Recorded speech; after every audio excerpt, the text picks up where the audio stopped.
kira-kira masih pada ingat gak sih kasusnya Rahmawati? Oh, yang di kelas Saburilda ya? Nah iya yang waktu itu, kira-kira menurut kalian bentuk hukum perusahaan Rahmawati itu apa ya? Menurut gue sih ya, bentuk perusahaannya Rahmawati itu PT. Karena PT itu kan didirikan oleh 2 orang, lebih dari 2 orang. Terus habis itu kalau Rahmawati ini kan juga ngedirin perusahaan itu sama teman-temannya. Terus PT itu kan bentuknya badan hukum. Nah, itu sesuai banget sama perusahaannya si Rahmawati ini. Oh kalau itu PT berarti dokumen legalitasnya itu apa aja sih? Dokumen legalitas PT ya? Apa ya? Kayaknya aku pernah denger deh kayak akta pendirian gitu. Sisinya apa sih?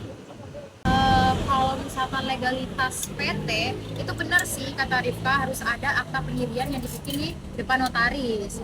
Dan legalitas selanjutnya itu kalau menurut buku ini sih ada pengesahan badan hukum dari Kemenkumham.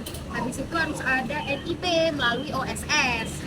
And then harus ada RPWP badan juga. Habis itu harus ada yang namanya surat izin usaha perdagangan. Itu juga harus melalui OSS bro. Habis itu harus ada yang namanya tanda daftar perusahaan. Itu sih kalau menurut buku ini. Oh gitu ya. Banyak juga ya dokumennya. Terus gimana cara Rahmawati itu ngebuat dan menyimpan dokumen sebanyak itu ya? Kalau membuat dokumen perusahaan sih bisa ikut administrasi perusahaan ya. Tapi kalau menyimpan dokumen perusahaannya bisa lewat fisik, bisa lewat file elektronik. Terus kalau misalnya dokumen perusahaan itu bakal dimusnahin, terus siapa ya yang bakal tanggung jawab untuk mengambil keputusan waktu pemusnahan dokumen tersebut? Kalau buat ngambil keputusan sih harusnya direksi, karena setahu gua direksi itu yang bertanggung jawab untuk mengelola perusahaan. Oh direksi. Terus pedoman apa sih yang mereka pakai untuk ngambil keputusan itu? Kalau pedoman yang digunakan itu harusnya sih jadwal retensi arsip. Terus juga ada peraturan arsip nasional. Terus juga kalau misalnya masa arsipnya atau masa simpannya itu udah habis, itu tuh dokumen tuh baru bisa dimusnahin gitu sih. Terus ya, perusahaan itu pasti dong punya urusan yang mesti dia urus gitu. Kira-kira apa sih urusan perusahaan dan apa aja sih lingkupnya gitu? Apa ya? Untuk urusan perusahaan sih setahu gua itu segala kegiatan administrasi yang berkaitan dengan pendirian, pengelolaan, serta peraturan dalam kegiatan perusahaan tersebut secara legal dan administratif. Oh, kalau gitu. Kalau lingkupnya kan meliputi ada 5. Yang pertama itu pembuatan akta pendirian, yang kedua perizinan usaha, yang ketiga administrasi keuangan dan perpajakan. Terus yang keempat perjanjian dan kontrak biasa.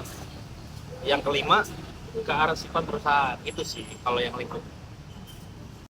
Gitu ya. Tapi ya gue pernah dengar kalau misalkan usaha perusahaan itu nggak bisa dialihkan gitu. Kenapa ya? Kira-kira kok gitu sih? Oh karena kan perusahaan ini berbadan hukum ya. Jadinya semua urusannya pasti itu melekat pada badan hukum. Dan pastinya bakal jadi tanggung jawab sama perusahaan. Makanya nggak segampang itu loh. Ngomong-ngomong soal perusahaan ya, apa sih perbedaan goodwill dari segi ekonomi dan segi hukum? Tahu nggak sih orang? Nah, kalau di catatan gue sih ya, kalau goodwill secara ekonomi itu nilai lebih suatu perusahaan atas nilai aset berwujudnya. Nah itu tuh misalnya karena reputasi, pelanggan loyal, terus lokasi yang strategis, terus juga ada brand image-nya itu sendiri. Terus kalau misalnya secara hukum itu tuh bentuknya tuh nggak berwujud ya. Contohnya ya itu kayak diakui secara hukum sebagai bagian dari kekayaan perusahaan gitu sih. Apa sih status goodwill dalam hukum? Kalau status goodwill dalam hukum sih sebenarnya itu termasuk ke dalam kekayaan yang nggak berwujud. Contohnya kayak kekayaan intelektual. Sebenarnya itu nggak ada nilai ekonominya, tapi itu tetap melekat pada perusahaan itu sendiri. Terus kalau goodwill di perusahaannya Rahmawati sama teman-temannya ini kayak gimana sih?